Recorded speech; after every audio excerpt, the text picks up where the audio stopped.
How about Maine? Well, it turns out in Maine, Ron Paul was expected to do well, and he did do well, but he didn't come in first. Mitt Romney did.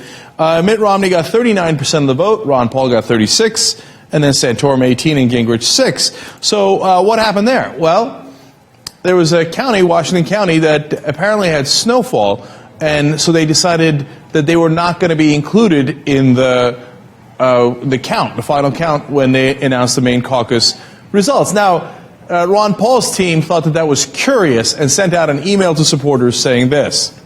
In Washington County, where Ron Paul was incredibly strong, the caucus was delayed until next week just so the votes wouldn't be reported by the national media today. Of course, their excuse for the delay was snow.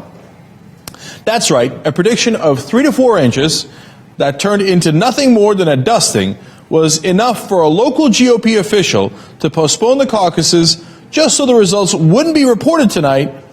This is Maine we're talking about. This is my favorite part of the quote. Quote, the Girl Scouts had an event today in Washington County that wasn't canceled, and just the votes of Washington County would have been enough to put us over the top. Now, that is an email to Ron Paul supporters. Now, look, I don't know if Ron Paul is right that he would have definitely won Washington County and it would have affected the entire outcome of who won Maine. Maybe we'll find out when Washington County votes in about a week. But it is curious that they decided to announce the results even though they had a dusting in Washington County in the middle of winter in Maine, and apparently that was enough to cancel that caucus event.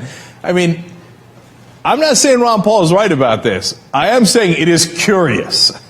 And it's interesting how all of a sudden, look at these things that wind up helping Mitt Romney. He wins the CPAC thing, and he wins the Maine caucuses, at least for now, while they've announced partial results, and the national media gets to talk about Mitt Romney's momentum. Funny how these things happen. So is Romney doing his best to, do shenanigans here to get momentum back for his campaign by any means necessary? It certainly appears so.